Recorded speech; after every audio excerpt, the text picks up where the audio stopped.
line. Check the radio, pit crew is far from slow. The lights no longer yellow. Ready, steady, go. Crank it up. Oh, it's racing. Crank it up. Oh, it's racing. Crank it up. Oh, it's racing. Crank it up. Oh, it's racing. In love with the ride. Burning rubber smells real nice. Fuel it up once or twice. Come on, fast is the way to drive. Crowds all on their feet, not one bothered by the heat. Imagine them in the driver's seat. Checkered flag would be sweet. Crank it up. Oh, it's racing. Crank it up. Oh, it's racing. Crank it up. Oh, it's racing. Crank it up. Oh, it's racing. Everybody get ready. On your feet. Here we go. 3, 2, 1. Crank it up.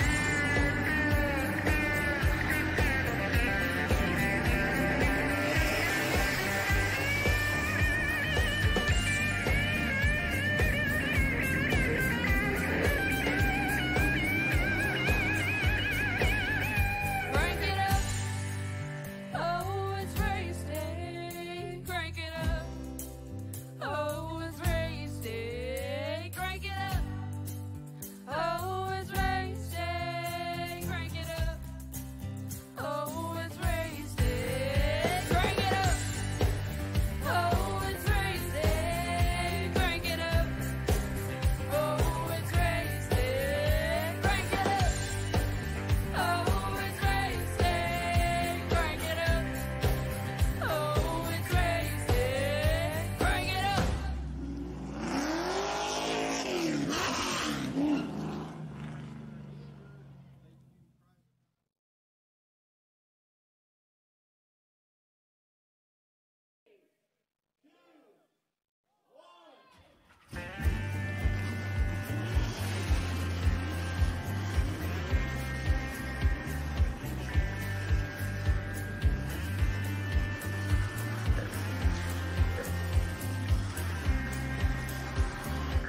All right, ladies and gentlemen, welcome back here to PT Race TV. We're live here tonight at the track and the series that started it all for us here. It was where many of our journeys began and many where lay claim. Charlotte Motor Speedway and the dirt and the street stocks are back on the show, and they are presented here tonight by the Pushing Limits Racing League team. Hi again, everyone. I am Chris Charlotte. Joining me here tonight is Kenneth Crawford, and Ken, as we prepare to get our grading order here set tonight, Jar's already ready to field him down into position, so waste no time. Let's get down to it. On the pole, we'll see the 69 of Nick Kern with the 21 of Robert the Rattlesnake on. And on row number 2, we got the number 45 of Michael Pratt, and the other side we got the number 51 of Eric G. Gam. Row 3 will be Matthew Hartford, the 84 that is outside. That is Chantel, the throttle paddle, in the number 5. And we got the number 17 of Philip Brown and the number 08 of Keith Taylor. Row number 5 is going to be Cindy the Closure Taylor, 07. To her outside, that'll be Jeffrey Todd Tufts, the 72. And to close it out, we have the 099 of Wally Babb and the number 48 of Stanley Pottle. As we lead them off out of corners 3 and 4. This time by, we let them go racing here. The street stocks are where the journey began. And tonight, just as many drivers as we began with, they are returning back to where it all started. PTM Race TV is home, my friends, with a series of track that began it. We're off to the races. As we go in here to the first turn, we have to an early start to the number 69 of Nick Kern and Robert Kahn side by side. Side by side will be the name of the game here tonight, but a bad start there for the 51 of Eric G. Gann. Already got himself in a little bit of trouble here as the 5 gets put way back in the pack here with Jeffrey Todd Tufts going to try and sneak his way back up in there. Yeah, they're going back and forth here as behind them. They're lined up 2 by 2. Lined up 2 by 2 here, side by side duels here. That will be the thing you see a lot of these drivers do here tonight. Think of this as literally a plate track that a cup car would usually do. This is literally what street stocks are made to do around this part. But the good news is for them is there are ways to get runs off and there are ways to make passes around here. It's not very hard to do. The difficult part is figuring out how to make it work. As these cars are a little bit easier to bump and bang around, so you're going to see a little bit more contact tonight, in my opinion. Certainly will indeed right now. And Candace, we're watching Hoffer in the 84 come up through the front. He is a driver that knows a thing or two about winning at Charlotte Motor Speedway. He got his very first asphalt victory here on this track with the Chevrolet Monte Carlo late models. As we got a little bit of trouble back in the pack here. Little problems down on the infield. As looks like Key Checkmate Taylor gets into the 5 of Chantel Throttle Pottle, and the rest of the field collapsing in. Jeffrey Todd Tufson involved as we go to our first caution of the night. Well, that was a little bit quicker than I thought it would be. I wouldn't say that too quickly. I think these guys kind of knew they were going to get themselves into a bit of a mess when they're this close together.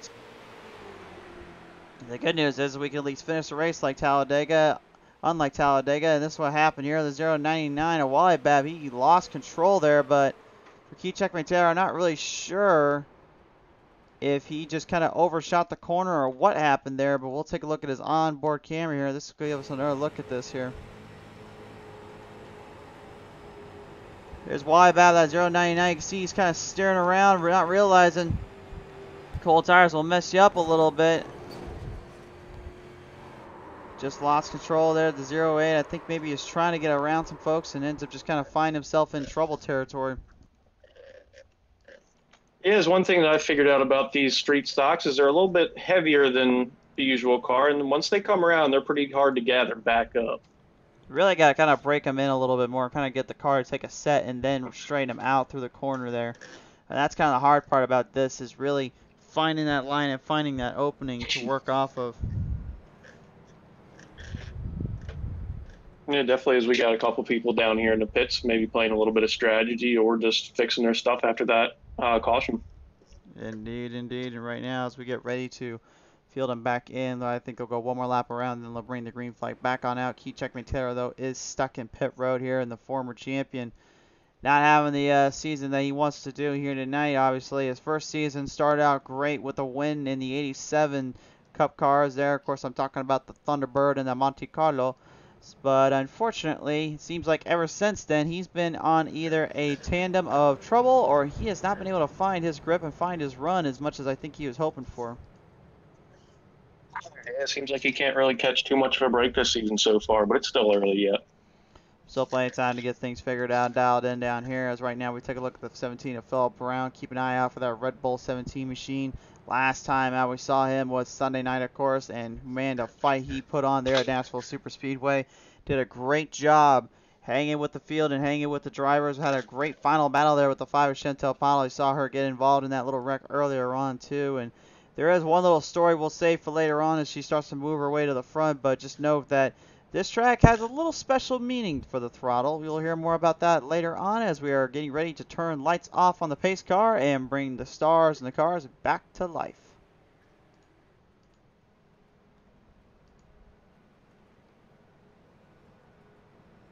Under the night skies here at Charlotte Motor Speedway, ladies and gentlemen, beautiful skies under Concord, North Carolina, and a field of hungry hitters still looking to make a name for themselves and really showcase that they can master all different types of terrain, skills, and racing abilities. This is what it's all about in Pushing Limits Racing League. It's literally pushing yourself and these cars to their maximum, as next week we will have the week off, but we will return on the 18th with the little car you guys probably know by the name of a Formula V at Okayama full circuit. Not going to want to miss that one coming up very soon. Yeah, definitely a little showcase to show off some road course skills as well, as this league definitely shows off the skills of many different kind of tracks, many different kind of racing, that's for sure. Certainly does indeed, and the one race that honestly I don't know if I'm looking forward to or if I'm really scared to find out about on November 29th, folks, when we come back from Thanksgiving break. BMW M4 GT3 is at Nürburgring Nordschleife-Torres-Rohrten. Well, you worked on that a little bit, didn't you? Yes, I had to work on it a little bit. They told me I had to get it down for I had to get that German accent in there too to make sure that we were ready to go for that. But anyway, that'll come soon enough. We'll have more information on that one. But nevertheless, on to the front straight away to go. Green flag back on out here for the street stocks. Yeah, back to Green Flag Racing, we have the New Holland number 69 and Nick Kern taking the lead there early as he was fastest qualifying, followed by the number 21 of Robert Kahn. Robert Kahn and the what the hell am I looking at? 21 machine working his way down across the back straightaway, trying to fight it out with the New Holland 69. And no, I'm not kidding you. That's what he literally calls it. He calls it the what the hell am I driving 21. Quite a scheme. Quite a scheme. That's all I can say there, and I honestly do not cuss on camera, but that's the closest you will ever hear me cuss on camera, folks. Yeah, as we go back here with the number 84, Matthew Hoffert battling with the number 17 is pretty good going on now. Right now, that is the case here. 17 of Hoffert, or excuse me, the 84 of Hoffert, and the 17 of Philip Brown taking the outside line here. Hoffert looking for the bottom lane, cradling it there. That's generally where you see most drivers get the run, but the outside has a lot of grip up there. If you can connect the draft and put 2 to 2 together and get a lot of speed built up there, but it gets extremely loose. And we know one thing around here, you don't want to get extremely loose ever. Yeah, I think as these laps start to go on, I think you're going to see a lot of the two-line racing, a little bit of tandem action, and a lot of drafting going on, like you said, with the plate. It's basically like a plate track, so it's pretty hard to control. Once you get into turns, you get such a run that it almost gets too loose on you, so you might have to learn to control that. You got to remember something tonight, folks. These drivers are barely hitting up to 150 miles per hour. They're only getting about 142, 145 at max. And even that's with literally about 5 or 6 cars packed in together. The only difference is, though, compared to what you see with the Cup cars at the plate tracks these days, is these things can actually make a runoff and make passes when necessary and needed, because they can build up a lot of momentum and a lot of kick. But the problem is you need to get someone to come up there and help you out and make it work down there, and that's easier said than done on a track like this. Yeah, it's definitely a little difficult, especially where you're at. If you're pushing or you're getting pushed, you know, it's difficult. Some people prefer one, some people prefer the other. So, well, they certainly seem to prefer one over the other right now, which being the rattlesnake Robert Kahn, the 21, trying to put the 21 machine up to the front into the zone. As Matthew Hoffert continues to push him in. New Holland 69 of Nick Kern still desperately trying to hold him down. As he seems to be holding his own a little bit out there as the 07 of Cindy Taylor comes up to maybe give him a little push up high there. But as we were talking earlier, it seems like the low line is pretty quick around here, but let's see if they can make that top line work. Now, something to know, too, as well, that yes, these drivers can bump and bang and push around a little bit, but I would not condone it anywhere else than the back straightaway. That's where you see most drivers build the speeds up and build the run. And again, the problem I say that is because, again, when you're entering into the turns with these high banks cars and the weight distributed, it's almost like trying to drive an 87 Cup car around here. It'll just swing on you quicker than you know it if you do not know how to handle that kind of a steering. Yeah, definitely. It's a little bit of a heavier steering, that's for sure. It is really giving these drivers a test of patience, a test of mind here. Still clean as a whistle, though, for the most part on these last couple laps. So, and I got to believe some of them have kind of finally dialed this thing back a little bit and realized, okay, we made a mistake. We need to back off and kind of lay low a little bit. Then get everything figured out, and after that, I think we should be okay. Yeah, as I say that, where did I would not say that? As I say that, Philip Brown getting smack dab in the middle, and Eric G. Gant and Cindy Taylor crashed in, and unfortunately, Gant seemed to get away from trouble here. Every driver, and then that pack literally crashed in and smashed up a little bit. And what a tough break for them out of the gate. This is not what you want to see if you were any of the folks in this one. Yeah, that was as you say, a little bit of a broadcaster curse as you talk about everybody calming down a little bit. I would say that was just kind of the street stock curse, because Charlotte Motor Speedway is well known to destroy a few cars. I have been part of that many times. Here's what happened, though. Philip Brown, he just got into the rear end there of Cindy, and Philip pays the price. Eric G. Gant even getting caught off guard. You can see the fenders on the front end just kind of spiltering off a little bit. Let's take a look out of the onboard camera here of Philip, and this is where things are going to get extremely difficult. It's like I said earlier, when you're in this draft, you're in that zone, you're trying to get a push on somebody, unless they're telling you literally just give me the push, you want to stay the heck away from pushing anything on those turns, because those turns are what gets you, and they will hurt you more than anything. Maybe from that angle, though, it's kind of hard to tell considering how wide the nose is on the front. You may not have been able to see where this trouble was going to start there for Philip, and it looked like he was just kind of right for the ride there, and it looked like that was the case. We'll take one more look at it from one more onboard camera here. This is Chantel, the Throttle Paddles camera here. This is what she saw. She sees that 17 getting into the 07. Avoids the car, it's straight down, but still gets tagged a little bit, and unfortunately gets a little bit of damage. Thankfully, she can get that repaired up and cleaned up, and back out on the track they go. Yeah, as these cars get loose, even if you're running out there single file or by yourself, they tend to get pretty loose too, like you said. So they're difficult, especially with the big rub. You basically just gotta kind of stay away from even touching the throttle in the corners, and just kind of let the car ride it out.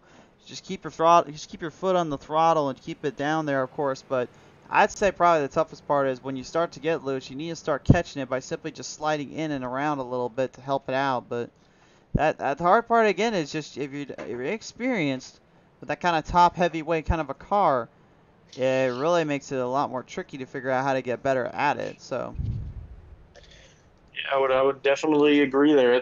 If you're more experienced, it just takes a lot of time with these things too. But as it's proven, a lot of these drivers are stepping up and showing that they can drive them. So certainly indeed here, Ken. But I gotta ask you right now, which if you had to choose a favorite out here, which one probably would look the best out here? Because we see quite a few drivers kind of pushing some limits and pushing a few straight lace pedals down to the metal. But what would you say probably is the better of the two right now? what is the guys up front? Well, any of them. Who do you think's really impressing you right now the most? The number 84 Hofford, he's showing me pretty good signs of kind of staying back a little bit and staying consistent, not getting too loose or making any too big decisions to move around too much. So I'd have to put my money on him tonight if I were betting on it. If I had to put my money on anybody right now, I think I'm going to go for a bit of a wild card here. And I would say that in the top 5 category, I'd say Stanley Pottle might just have a shot at actually getting a top 5 finish. The one reason I say that is because right now, anyway, he's staying out of trouble. He's been very consistent on watching his marks and watching his corners. And it seems like he's starting to drive it in a little harder and drive it in a little bit more smooth. And that's the key to success and survival. He did tell me earlier he has something on the way that may be able to finally break him free of his troubles and his troubleshooting when it comes to burn tires up quickly. I told him, well, whenever that happens, just let me know so I can actually be there to call you win a race for once, my friend. Yeah, I'd say that's a pretty safe bet. That's a wild card, definitely for sure. But anything can happen. I mean, I've seen crazier, you know. Speaking of the Pottle clan here, there is one little story I mentioned earlier on, and that, of course, is that number 5 is Chantel, the Toronto Pottle. Now, if you remember what I said earlier, you may be reading the description here tonight. This is the track, and it is the circuit that brought PTA Racing TV to life. When I first came on board with this, we didn't even do a full broadcast like we see now. This was really in a POV camera. It's really on YouTube and Facebook. You guys can find it just by looking it up. But it was basically, we were on POV cams, and I battled straight hard lace with the 5, Chantel Pottle, the entire race up in the front. She pretty much had this one kind of started out in the beginning and wrapped it up in the end. I managed to finish third that night, and she would end up winning her very first iRacing win. And ever since then, it was either good luck or just bad luck continuing to curse her and just give her so many fits and troubles that it literally finally boiled down to where this kind of race and this kind of moment is kind of just a centerfold, if you will, because she has, as a driver, in my opinion, extremely succeeded, extremely gotten better, as much as the likes of the Rattlesnake Robert Kahn, even Nick Kern, and I would say even the Matthew Hofferts have on our show, and have really since we've seen them from the NASCAR heat circuits.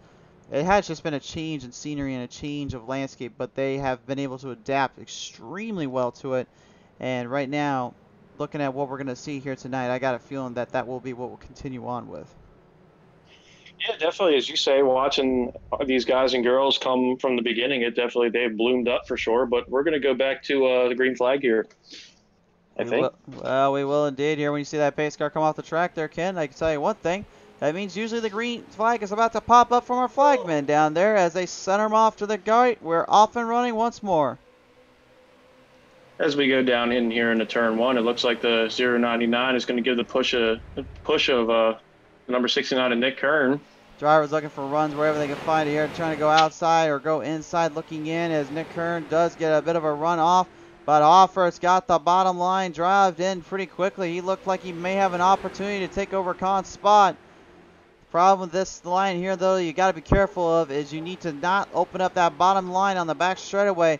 I almost consider driving around this place like you're literally just driving a one-line track. Just stick it on the bottom, keep it there, and don't let anybody even get you loose.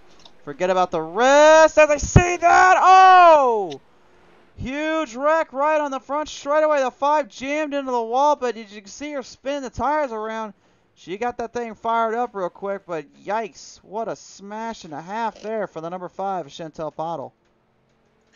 Yeah, definitely a little tough break here with her tonight. I don't know if she's going to get it worked out, but hopefully it turns around for her a little bit. Well, we'll take a look at the PT Instant replay and find out what the heck exactly transpired here. Came right out of turn 4. Todd Tufts is right there with her. And looks like Todd just, I don't even know if Todd just realized where he was at or what was going down, but that, I don't know about that one. That's a little suspicious. He kind of drove in pretty hard there. We'll see what happened here with the PTM. It's replay in the cockpit view. We'll take a look at his steering wheel. This is what's going to tell the difference here for us, folks. Obviously, we've had a little bit of drama earlier on last night that transpired. We'll see what happens here. And it looks like Todd just kind of slightly drove down.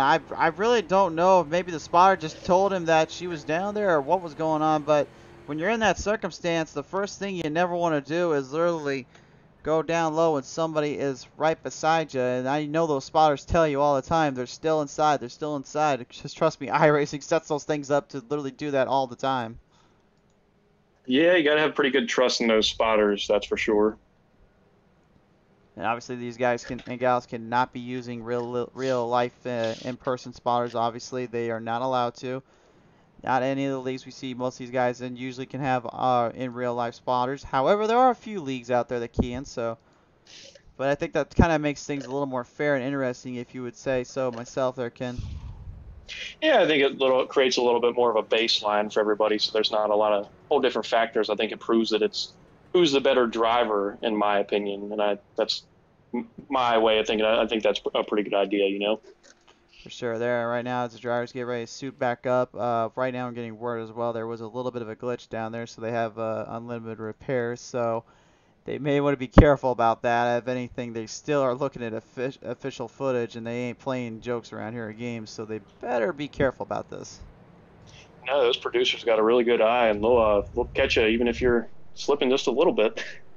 On the chats tonight, Robert Dudley coming on board saying, "What's up?" And Dustin Sonaker saying, "Wow, that looked like big problems." I cannot for life me nail his voice. It's one of a kind. Yeah, he is certainly a troublemaker, and he obviously gives me a lot of problems around here. All right, ready to field him back in right now. The Spy plus 84 of Matthew Hoffer will now take the outside lane. Nick Kern will have to work his way off of the bottom lane there with Robert Kahn. As the field sets the tone back into the green flag restart. We still got about 31 laps remaining in this one. As we come to the green flag, it looks like the number 21, Robert Kahn, gets a pretty good jump out there as Hoffy goes a little high and hung out a little high and dry, but we'll see what happens. Hoffy laid out high and dry. Wally Babb, though, going straight down to the bottom. He feels it's a little bit smoother down there for the run, and he knows the speed's coming. As we see the New Holland number 69 and Nick Kern go to the top side there to maybe get a little bit of a run to see if they can't get a draft line going there. If you could try and side draft off the corner there just enough, you might be able to actually make a move off of him. Looking for the opening here, looking to try and stampede his way ahead. Not able to gain the speed he was looking for. But nevertheless, everything working out just fine in his favor. We'll see if he can keep it going. Kathleen Crawford coming on board here saying hashtag Team Lenko. As we go back here, we got a pretty good battle going on with the 08 and the number 72 of Keith Taylor, then followed by the number 5 of Chantel Pottle. It looks like they're slicing and dicing back there. Keith was a lap down there, managed to get a failed it back in. Obviously, when they give the lucky dogs, they will give them a chance to fight another chance and fight another day. But that 08 still having to deal with that 45 AM of Michael Pratt as well as the 84 Matthew Hoffert right in front of him. The added strategy and bonuses is really just going to be about who can survive the longest and who can keep up with the longest here, because there's just so much at stake, obviously. As Key Checkmate Taylor gets a little loosey-goosey, tries to save it around, but not going to happen this time. Trouble down there at turn 3 and 4, and this track is now starting to take claim to drivers. Yeah, it's definitely a difficult one as these heavy cars are being proven to be a little bit tough to tame. Well, there was a reason why I said a minute ago, like when you first start on iRacing, this is literally most drivers start with on asphalt ovals. And I ain't gonna lie, it teaches you well, but it also teaches you, it shows you just how bad some people can be sometimes. See right here, the 5 just barely toe taps that 08, and off to the races they go, down to the bottom and wreck them on in. And again, like I said earlier with Philip Brown, it's just like you've got to watch that front nose. You cannot get it too closer, and unfortunately, I think Chantel was not either listening on the broadcast or she just completely forgot the rule of thumb with the street stocks. As you can see right here, it doesn't even look like they're anywhere near, but again, once you're right there and you smack them, that's all it takes. And I'm noticing a little trend here too. If you go throughout the field and you kind of take note at look at some of these cars, is the cars that are kind of fast and staying up front, their noses are all clean. They're not really too dented in, and the farther you go back, you see a little bit more damage. And I think that proves it. You just got to keep it real clean and don't hit them too hard and not enough to knock the nose off of it, but keeping it clean is a little bit faster. I think the biggest problem that the drivers are facing right now has mainly just been up to conserving and control of not only themselves but just how they handle and master their own destinations, because again, these cars, they're extremely top heavy like we mentioned before thousands of times now, but I think the biggest issue has been just really keeping out of trouble, because again, when they go in those corners and they get a little too crazy off the runs, they're thinking, oh, we can get a good speed and good build up here, but not realizing yet again, like, there is not a lot of breathing room to be making those kind of mistakes. And sorry for the technical difficulties there, folks. We had a glitch graphic gremlin pop his ugly head. I managed to swipe away with my little fly swatter I have now. Yeah, I think it's proven. It's tough, that's for sure. Like you said, it's a plate track, so it's gonna get interesting here soon. I think once these cars get a little loose, I think they get a little hard to control. Like you said, they're so top heavy that it's easy to gather up a bunch of people crashing too, even if you're next to them. You know, it's not really your fault. There's a mile and a half in length. It's a normal track to some, but to these street stocks, it's literally like their Daytona or their Talladega kind of race series. And they know a lot of equipment will get tore up around here.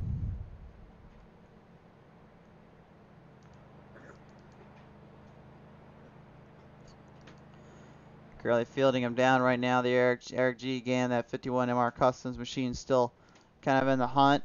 My wild card pick for the night, the 48 Intel's Stanley Pottle, currently still up in the 6th place spot. Michael Pratt, the 45, caught off guard a little bit earlier on. Cindy Taylor as well, but Key Checkmate Taylor getting kind of the worst end of the stick here as drivers went into pit road or get cleaned up.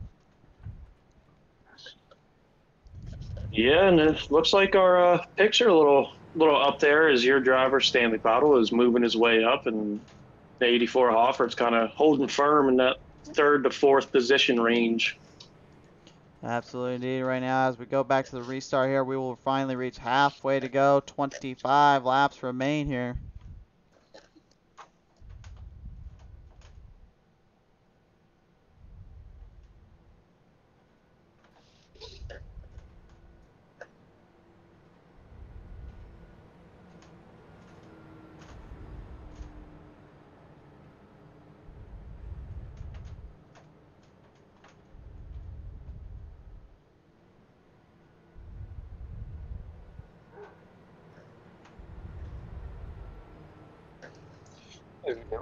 Green here, we're coming around the turn. The lights are getting ready to go out. Turn the lights out like blowing out a candle on your birthday day. It's time to celebrate and have a little more fun here at the Street Stocks Charlotte Motor Speedway. Coming off out of turn 4 this time by Con and Nick Kern will once again lead the field and lead the charge, and out the way to the green flag we sway. As once again, it seems like Robert Kahn gets a good jump, and as he's followed by the number 84 behind him and the number 69 and Nick Kern. Off the start, out of the gate here, coming down around out of 1 into 2, though. Matthew Alford this time finally getting a little bit of a push back there on Kern, trying to hold him down on top side. As the number 69 and Nick Kern tries to take the high line, it doesn't seem like he has too many people that are trying to pair up with him. You don't want to make too many enemies around here, but you need to have some friends to work with nevertheless. And as they continue to bolster them off the corners and off the run, a little 3 wide slew coming out of 3 and 4. That's usually no man's land. Man. Stanley Puddle just gets bumped, and he's taking the 45 with him. And watch out for the 5. No, that's not going to end well. Oh, no. Back off, Stanley. Back it off. Nice save. Not too much damage, I don't think, on that right side. He managed to keep it clean. I'll give him that one. It seemed like he came out of that one decently clean as you can. Well, I mean, for the most part, considering what he has got going on right now, I'll give him credit where credit is due. At least he managed to try to save that thing when he can, but unfortunately, as we've mentioned 1,000 times, it's just extremely difficult to do. The 3 wide slew nearly worked, though. You can't discredit that, but here's the PTM instant replay to find out why we got to give him a little bit of grief for this. Coming out of turn 4, and again, you can see Stanley, everything seems okay here, but he's got swayed in just a little bit. Pratt gets taken, and the 5 backs off around. You can see, actually, Keith getting caught off there by the 48, but you can see he's locking the brakes up. Only got a little slight tap. The car will be just fine. That damage on that thing will not be too bad, to be honest with you. It works out just fine. I know this from experience, but nevertheless, unfortunately, though, that will slow down the pace again here on PTM Racing TV. I think they're getting a little eager here, is where we just hit the halfway of the race so far. I think they're still getting a little eager and itching to gain a little positions, as these cars are a little hard to pass. I would say so, but the problem is still, you got to remember, you can't just be overdriving these things just for the fun of it. You still got to make sure that you got these things dialed in and ready to go and all set up for this kind of race. Because again, it's extremely easy to play the hand of just damage them up and fight them out. It takes even more practice and timing to really have a playing field advantage and a good shot at possibly making even more so. As we go back down the track, it looks like Robert Kahn was playing a little bit of mind games with the number 69 and Nick Kern, and I think he got him there. What do you mean you got him there? Oh, you mean the... He faked him out going into the pits and then pulled out at the last minute. It appears he did here, my friend, and that could be a little bit interesting to see here, because in all honesty, if I am Hoffer right now and I'm Wally Bab, I've got 2 ideas in mind. The first option is on the restart, keep it tight and keep it close with Kahn and hope for the best, or just go send straight to it and go for it. Yeah, definitely. And I mean, if I'm Hoffert, in my eyes, that's great. That's another position. That's somebody I don't have to battle with, you know? Absolutely, indeed. And the one thing we've talked about constantly with plate tracks, especially tracks like this where cars really shouldn't even be anywhere near, I'd say probably tonight the biggest thing you're looking for is just how many times can we switch out from the outhouse and back to the White House before we even know it. And what I mean by that is right now you see that 5 of Chantal Paddle, she's already up back into the 4th place spot during her little wreckage earlier. And the 099 of Wally Bab, when he was spinning out earlier, he got sent way back there. But as you can see, he is still in the top half and still has a shot at it. So we've seen this before. It's not just with 12 cars on the track. 20 cars sometimes will do the trick. And Nick Kern will definitely have a little bit of work to do in that 69. But I think the fuel and tires were definitely much needed.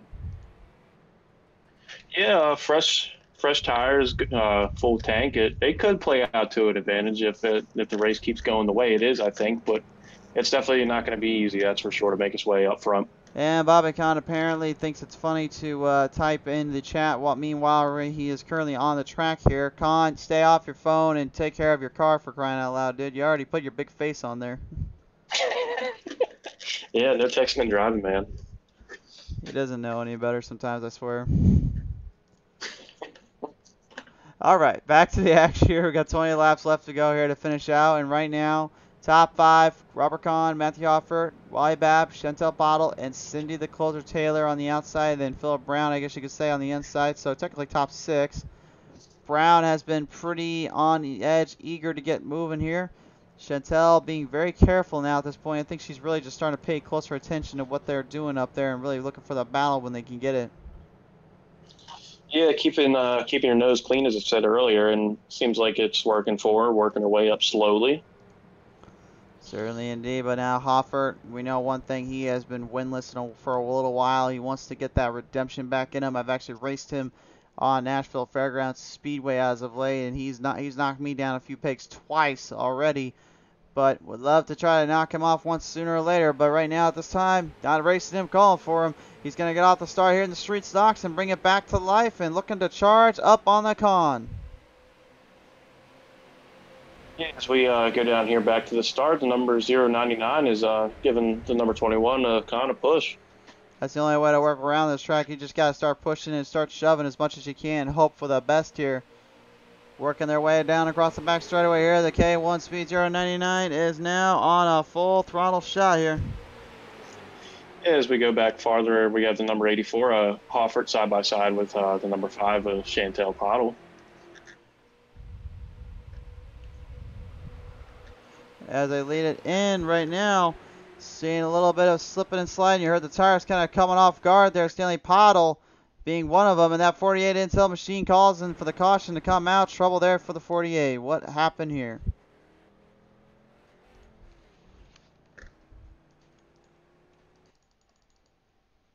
Take a look at the replay here. We're going to see right on the spot. Looks like Stanley just drove it back down on the bottom a little bit too much, and he ends up finding himself into the wall protection, got caved in by Eric G. Gann. That's honestly one of the worst spots to get yourself in a wreck at, is right there, because the thing is, when you're coming off that corner, you're coming off that spot, it feels like you're just smashing something into pieces here. That front end just takes all the nose damage and you're just swung straight forward. It is the worst feeling in the world, in my opinion. Yeah, definitely, for sure.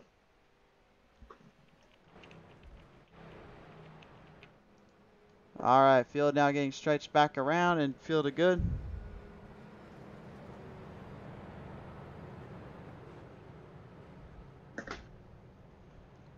Hey, it looks like Philip Brown actually had a blown motor there. I'm not sure what's going on with the 17. There's a puff of smoke coming out of that thing, and no, I'm not saying that because he's trying to actually light up a cigarette. I'm meaning the car is actually smoking down there. Yeah, I definitely don't think you'd be smoking in an instant like this, but these are a little bit older cars, so who knows, you know? Throwing a little bit old school. I don't know about that. I don't think Red Bull was around that early in the game here. Obviously, these things are obviously designed on the, I believe, what is it? The these are old Camaros, ain't they? These like the 69, Yeah, I think 78, somewhere around there. Yeah, they're the older Camaros. That's something around here, and still Con still texting in the chat here. Con, get off your phone already, bud. Get back to the racing. Yeah, as he's going in the pits here, so I don't know. That strategy by Nick Kern might have made a little bit of a difference. Maybe he had to pit.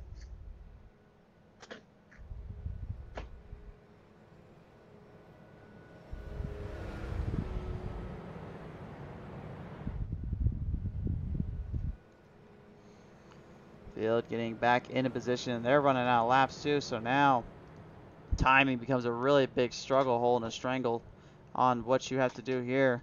Khan getting out of pit road, but he better be careful now because he's already put himself into a bit of a hole here.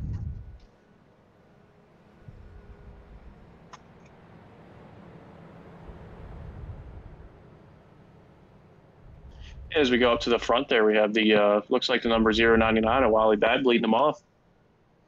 Indeed, he will be. And right behind him there, Matthew Hoffert, the 84, will take the outside lane. The inside line will be the 5, Chantel Pottle, and the outside of her will be the other female, Cindy the Closer Taylor. No surprises, the females, they tend to do pretty good in the old PTM league, that's for sure. They hold their own nets. For sure there. And it seems like, I don't know, maybe it's just me, but it seems like they really are the only two females we've ever really seen here on PT Race TV that continuously fight it out and bring everything down to the wire. Yeah, they don't hold anything back, that's for sure. Absolutely not.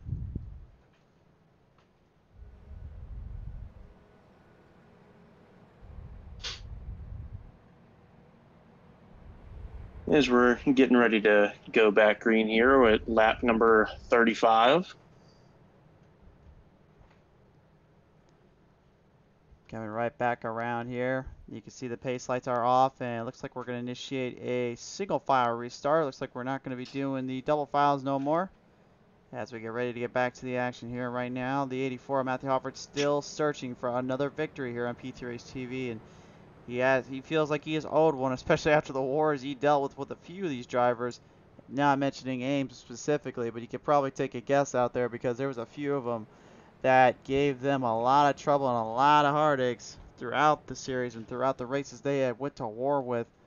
And also, just heads up, folks, do not worry about timing or anything like that. We will not have a time limit here. The drivers are going to get the full race in one way or another, and they do have to get through those green-white. They will not have any green-white checkered scenarios, so whatever they do, they better be careful about that one too. Yeah, definitely for sure. As the green flag is getting ready to come out, as the pace car goes off, as the 099 of Wally Babb takes off to the lead. They are back on the gun, back on the struggle here. Off the start, the 84 slowed way down. Problems already for Hoffer. I think he was trying to back off, maybe get a run off for the corner exit. I think that's a strategy here. Wally Babb's a sitting duck here. He's in dire need of getting some help here if he can get it.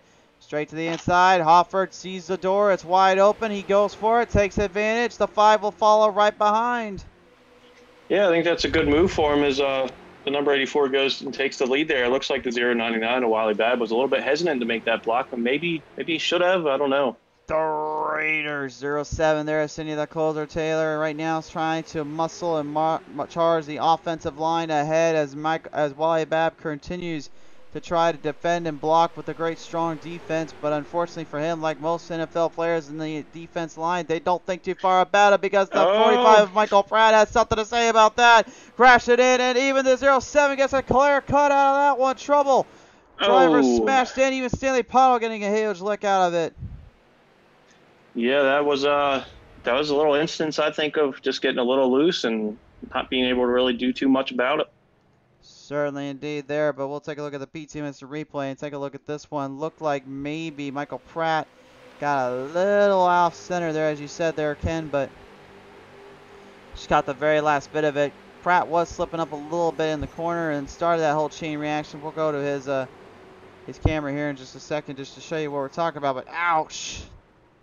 Stanley Powell just jamming that whole 099's left front end in. I'm amazed he can even get that thing running, much less even drive it back to pit road. Yeah, and it seemed like one of those instances where these cars, you kind of get together with somebody and it feels like you're glued to them almost, where you can't really move. Certainly not indeed. And here is one look at this replay here. Take a look at this as they came around the corner. Just all out momentum and all out speed, but that slight drift up and that little drift down. Really, the hard part, like I said, I've been in these cars before. I know how difficult it is to hold the bottom line in, but it takes a lot of strategy and a lot of skill to get it figured out and get it cornered in just right. And that, unfortunately, is what these drivers are still struggling with and still struggling to figure out how to master. As we come down here to lap 39, I think it's going to be a pretty interesting battle for the end there as number 84 of Hofford's out front. I think the single file restarts make for a little bit more racing. You got a little bit more decision making going on. If you're going to go high, you're going to go low, if you're going to try and block or what. Well, right now, currently, we are listening in as Lee Puster Pottle joins us in the chat here, as well as Damien McNeil coming on board. Good to hear from you, sir. Been a while since we heard from him, to be honest with you.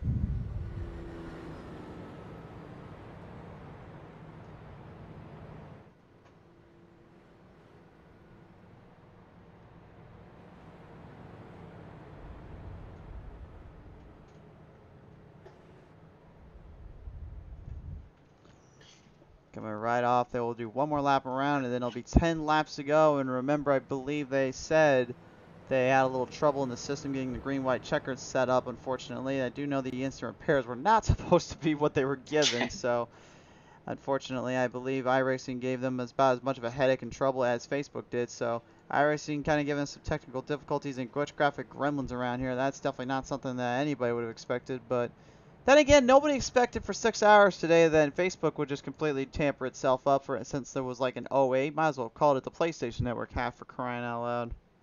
Yeah, I was going to say, to bring me back to the PlayStation days a little bit, where we just didn't really know what was going on sometimes. No, we didn't know what was going on, but I think the worst part of it is literally just not being able to play Twisted Metal when I was literally just starting to get good at the game and I was starting to get online for crying out loud. That was literally when I had the most fun, and they took it away from me. Yeah, unfortunately, bud.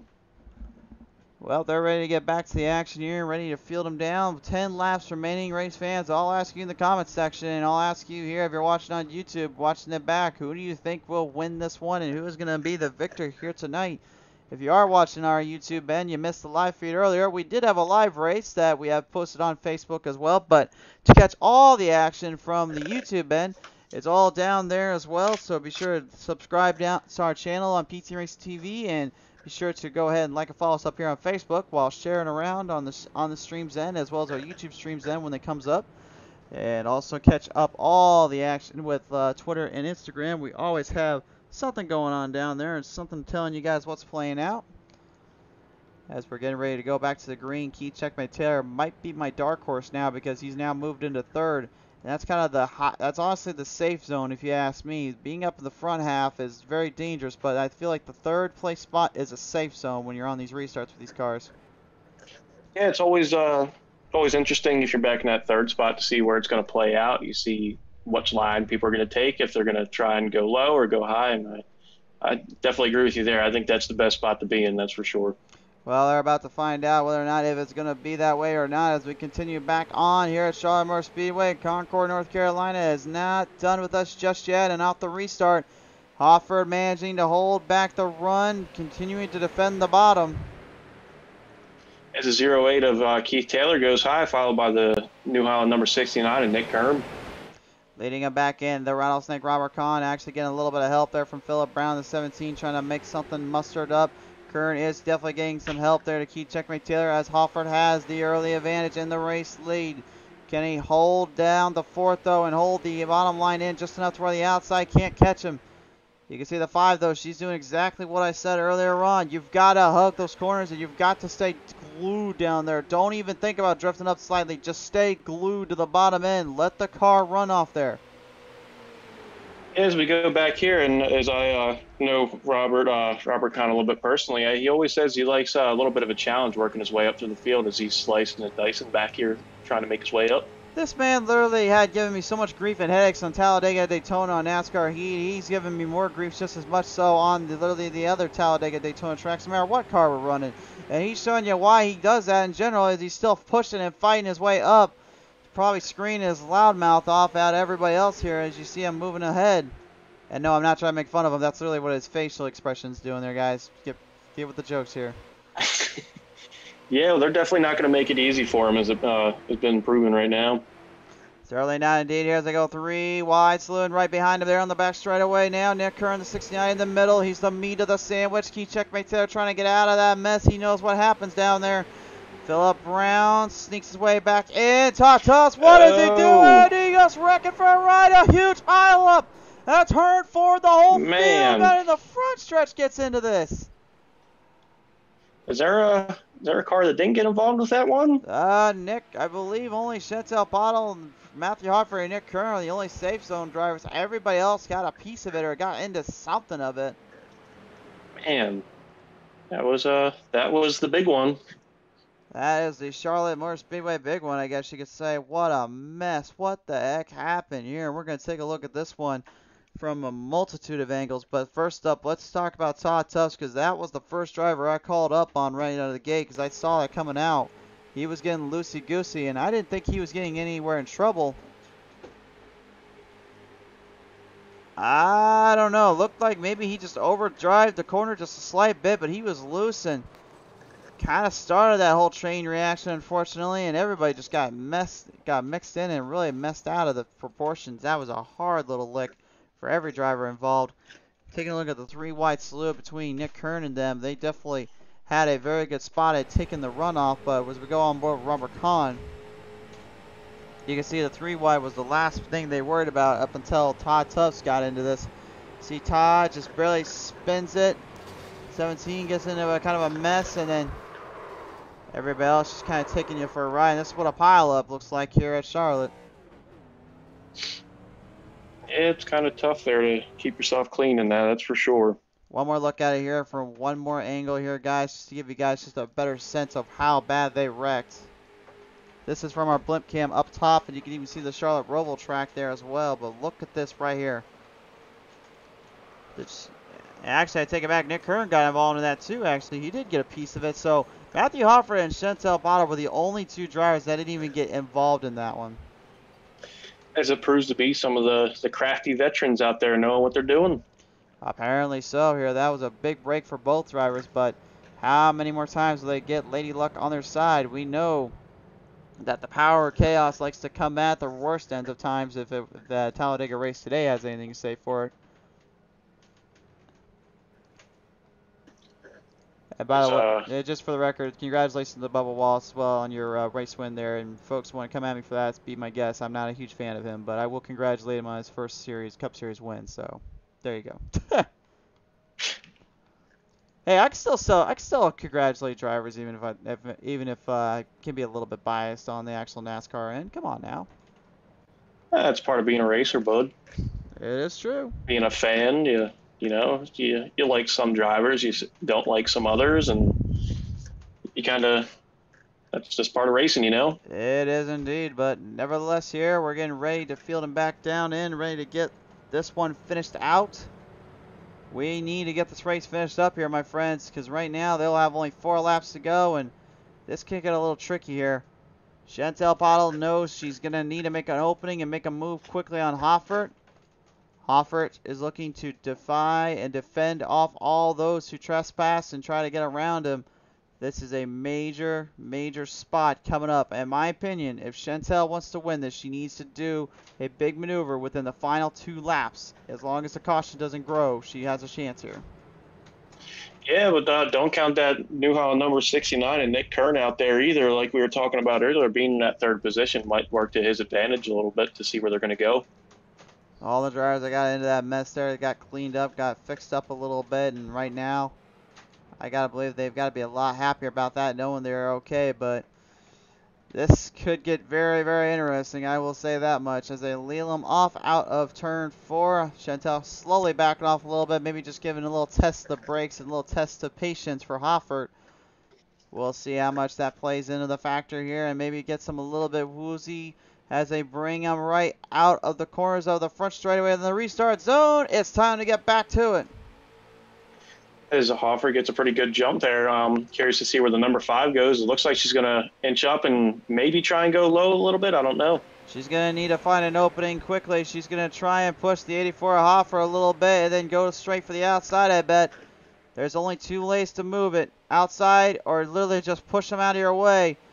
Around here, we know that 5 does not like to push anybody out of the way unless she feels they absolutely deserve it. Nick Kern, though, has no trouble giving everyone a little bit of a hard time and a little bit of a run off on the corner. He moves the New Holland 69 on the outside, but has no help, no helping hand. He's looking for something on the 5. Looks like he goes down and throw a little bit of a block there. Is a 0.99 of Wiley Babb's going to try and make a move to take that low line from him. Robert Kyle's going to go to the outside, though, with Sidney Dakota Taylor helping him out here. Final laps now ensuing. We're going to be down to only 2 laps to go. This next time by, we will bring the green flag high in the air with the white flying down at next shot. Yeah, so we're getting a little bit of dicey back here. Everybody trying to bunch up a little bit. Bumping and banging going on. A lot of bumping and banging here. The 84 right in the cornerstone, in the corner shot, trying to defend off all that want to come after him. He knows what they're after and what they want. This could be the opening they were looking for with only 2 to go. The green flag is high in the air. Next time by, white comes out. Yeah, you're going to see moves starting to be made and runs coming on as number 69 is still making a try and make that high line work too. Gonna definitely make it work indeed here. Whoa. Oh, look out up there. Easy, guys, easy. Do not try anything too crazy just yet. They gotta get to the white flag, and they will not have any more cautions no matter what they do. Oh, Wiley Babb going straight below the blue line for a minute, but it manages to bring it back in. Coming off. He's keeping it straight. 3 wide slid there, right in the back of the pack here as we go. White flag for the finish. Oh, this could get interesting. They will lead him off the charge. The 84 and the 5 all left alone while the rest of the field backs off looking for the final draft push. It's a Talladega Daytona move as Kern gets sent down. So does Con from Phillip. Hard wrecking in the back end. They're wrecking hard. They are wrecking badly. The 5's on her own. She's going to need to make a move on the 84 of Hoffert. Will Hoffert give her the chance? Sneaking her way around, looking for an opening. Hoffert's not going to give it to her. Matthew Hoffert will win at Charlotte Motor Speedway. Wow, what an eventful finish there. Indeed, indeed, and a strong showing there. The 84 Hoffert breaking a little bit of a curse and a little winless streak, if you will, once again with a big victory in the street stocks, if you will. That is gotta mean a lot, and I gotta think Chantel's gotta be happy at least to finish second, because the last time she was here, she won this exact race in this exact car. Definitely gotta be happy about this one though, but nevertheless, what a race here for the 84, and good to see Harvard finally dive her in deep and just find a little bit more momentum when he needed it most. Well, I got to say, if I bet a lot of money tonight, I probably would have won a lot of money on Hoffert. Yeah, you would have won a lot of money. I would have broke myself a little bit here tonight. Then again, probably that little comment I made earlier would probably end up making me get broke by something else, but that's okay. Somebody will put the broadcaster curse on me eventually. I know it's coming. Well, yeah, it happens, bud. It happens to the best of us. It does indeed. But the Spy Plus GoPro 84 of Matthew Hoffert celebrating hard, and he'll be happy to say he is a race winner at last once again. We'll take it to our race results now as we spin the cameras around one end to the other. Matthew Hoffert is your victor, with Chantel Throttle Bottle coming up a close second. Third goes to Phillip Brown. Fourth to Cindy the Closer Taylor. Fifth to Michael Pratt. Sixth to Robert Kahn. Seventh to Keith Taylor. Eighth to Nick Kern. Ninth to Jeffrey Todd Tufts. 10th to Eric G. Gann. 11th to Wally Babb. And Stanley Powell comes out 12th out of it all. Well, Ken, I think our time of duty has come here, sir. I am heading down to the pits, but it has been a pleasure as always to call this one with you. Yes, as always, bud. I'll see you on here the next race in 2 weeks. I'm pretty sure.